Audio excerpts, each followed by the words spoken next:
जब reproductive cells जुड़ती हैं, स्पर्म जिन्हें हम शुक्राणु कहते हैं और ओवा जिन्हें अंडाणु कहते हैं, इनका जब फर्टिलाइजेशन होता है, इनका जब फ्यूजन होता है, तो फ्यूजन होने से फर्टिलाइजेशन की प्रोसेस होकर ये अंडा फर्टिलाइज्ड एग कहलाता है, ये एक निषेचित अंडा कहलाता है और इसको हम नाम देते हैं जाइगोट का, इसको नाम देते हैं जाइगोट का। ये प्रोसेस कहाँ होती है, ये फर्टिलाइजेशन कहाँ होता है, तो फीमेल रिप्रोडक्टिव सिस्टम में कहाँ पर होता है, तो ये फीमेल रिप्रोडक्टिव सिस्टम है, इसके इस फैलोपियन ट्यूब में होता है।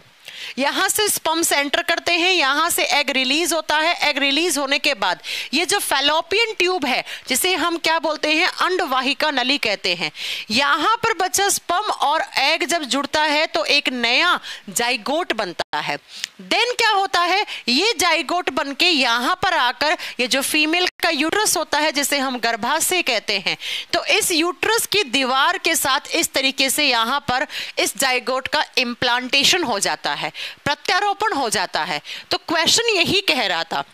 क्वेश्चन क्या कह रहा है, क्वेश्चन कह रहा है कि भाई जो जाइगोट बना है, ये फैलोपियन ट्यूब में फर्टिलाइजेशन होने के बाद ये जो जाइगोट बना है, ये जो युग्मनज बना है, इसका इम्प्लांटेशन कहाँ पे होता है आके, तब आप बताओगे यूट्रस में होता है। यूट्रस जिसे हम वोम्ब कहते हैं आम भाषा में, या गर्भाशय कहते हैं। तो इस क्वेश्चन का आंसर क्या होना चाहिए कि जो फर्टिलाइज्ड एग है जिसे हम जाइगोट या युग्मनज कहते हैं, उसका इम्प्लांटेशन, उसका प्रत्यारोपण कहाँ पे होता है, तो फीमेल रिप्रोडक्टिव सिस्टम का यूट्रस जो होता है, गर्भाशय होता है। यहां पर इस तरीके से इस गर्भाशय की लाइनिंग के साथ आके जुड़ जाता है और अगले 9 महीने यहीं पर इस एम्ब्रियो का डेवलपमेंट होता है, भ्रूणीय विकास होता है। इसमें धीरे धीरे सेल्स, टिश्यूज बनना शुरू होते हैं और उसके बच्चे के ऑर्गन बनना शुरू हो जाते हैं और 9 मंथ्स के बाद उस बच्चे का जन्म हो जाता है। तो 9 महीने तक यहीं पर इसी यूट्रस में, इसी गर्भाशय में रहता है। राइट, चलो इस क्वेश्चन का आंसर क्या होगा, ऑप्शन नंबर बी। तो ये प्रीवियस ईयर में पूछा हुआ क्वेश्चन है,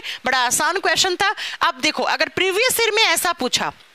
अब हो सकता है कि इस साल ऐसे पूछ ले कि भाई स्पर्म और ओवा का फर्टिलाइजेशन कहां होता है, तब आप क्या बताओगे, फैलोपियन ट्यूब में होता है, शुक्रवाहिका नली में होता है। चलो अगला क्वेश्चन, नेक्स्ट